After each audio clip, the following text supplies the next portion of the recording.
Have you ever noticed that the deeper you think, the more isolated you feel? Like the more you figure things out, the less people want to hear it. Society has always been uneasy around deep thinkers, not because they're wrong, but because they bring up things others would rather ignore. Just look at history. From Socrates to Galileo to Tesla, brilliant minds were often mocked, silenced, or pushed aside.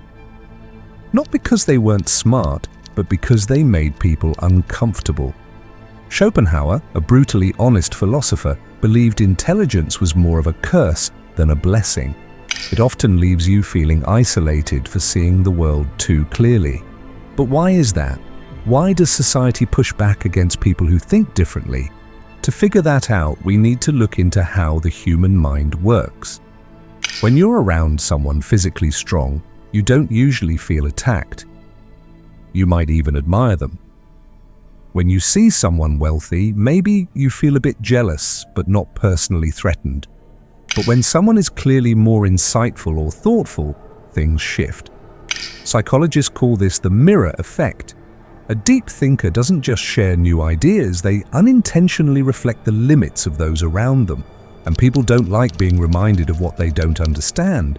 Even if the thinker says nothing, just being there can stir discomfort. So why is intelligence more than strength or money so hard to accept? The reason lies in how we see ourselves. Things like physical power or wealth are external. They don't usually shake how we see who we are. But intelligence? That hits hard. We define ourselves by how we think, our beliefs, our ideas, our view of the world. When someone comes along who thinks in a more complex way, it can feel like a direct challenge to our identity. So instead of appreciating their depth, many people instinctively push it away. It's not always because the thinker is arrogant, it's because they make others question their own understanding.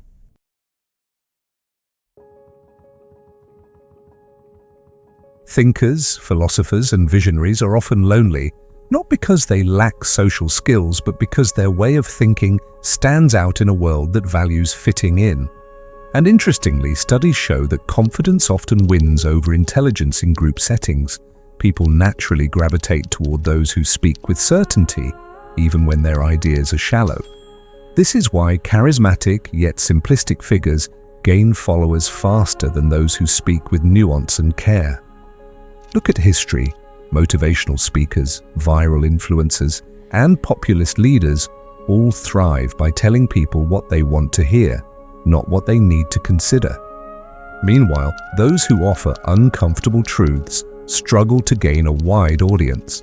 That's the strange reality of intelligence. The deeper someone seeks truth, the more distant they often feel from the crowd.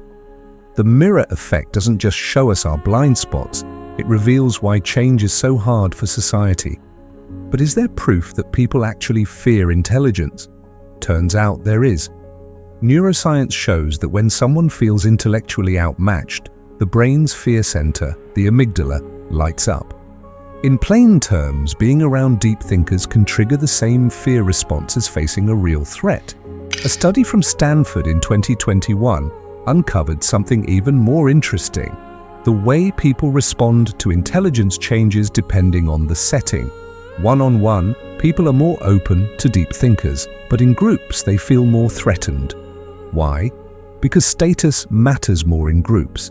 People aren't just reacting to ideas, they're reacting to how they think others see them. If someone feels overshadowed, they may try to cut down or push away the deep thinker to protect their own standing. This is why thinkers often have rich conversations in private, but struggle in larger crowds. Psychologists have also pointed out some mental shortcuts that explain this resistance. There's the Dunning-Kruger effect, where people with low ability often think they know more than they do, while truly smart people doubt themselves. This makes communication between the two frustrating. The brain prefers familiar ideas over new, complicated ones. And the backfire effect, where challenging someone's beliefs makes them dig in even harder. Deep thinkers run into these reactions all the time. Schopenhauer believed that intelligence wasn't a gift, it was a burden. While many think of intelligence as a ticket to success, he saw it as a lonely path. And he had a point. According to him, most people live driven by what he called the will, the instinct to survive, to seek pleasure and avoid pain. But those who are highly intelligent often go in a different direction. They develop what he called the will to truth, a deep desire to understand reality, no matter how uncomfortable that reality may be. For Schopenhauer, happiness and intelligence didn't go hand in hand. He actually believed that ignorance, not knowledge, was the real secret to happiness. This explains why many deep thinkers through history, like Pascal and Kafka, often battled depression, deep questions about existence, and loneliness. But Schopenhauer didn't just talk about the problem, he offered advice too. While intelligence can isolate people, he believed it was possible to find peace within it. Learn to love solitude. He didn't see being alone as a bad thing. It was a gift. He encouraged deep thinkers to use that time for reflection, creativity, and learning, rather than trying to win approval from the world. Find others who think like you. Instead of trying to blend into society, Schopenhauer suggested seeking out fellow thinkers through books, philosophy, or small groups of like-minded people. Be thoughtful in how you engage. He warned against throwing deep ideas at people who aren't ready. Instead, watch how the world works, learn its rhythm, and speak wisely. His teachings offer a path for modern thinkers struggling to connect. Intelligence may bring loneliness, but it also brings freedom, clarity, and insight.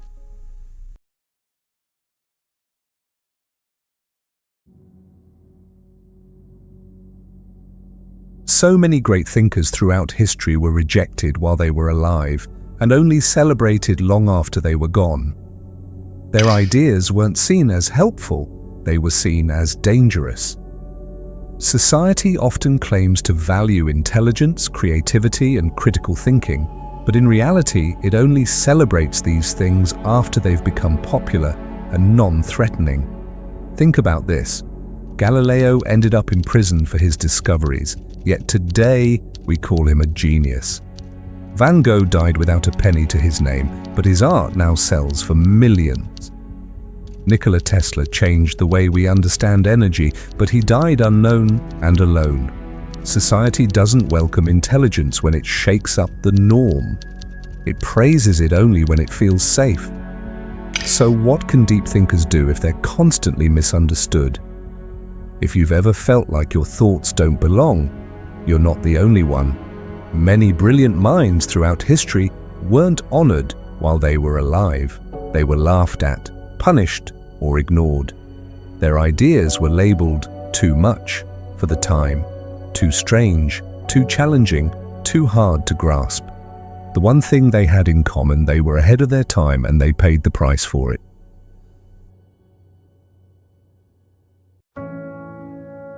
Socrates, considered the founder of Western philosophy, spent his life asking hard questions. He pushed people to think deeply, question traditions, and follow reason instead of blindly accepting beliefs. But instead of being admired, he was put on trial for corrupting the youth and disrespecting the gods. His real offense? He encouraged people to think for themselves. Given the chance to escape, Socrates chose death over giving up his values. He drank poison and left behind the words, "The unexamined life is not worth living." His death made one thing clear: society fears those who question its core. Galileo's only mistake was discovering something true. He proved the Earth orbits the Sun, but doing so challenged centuries of religious belief. The Church, which kept control by managing knowledge, labeled him a heretic. He was forced to deny his own findings under the threat of torture.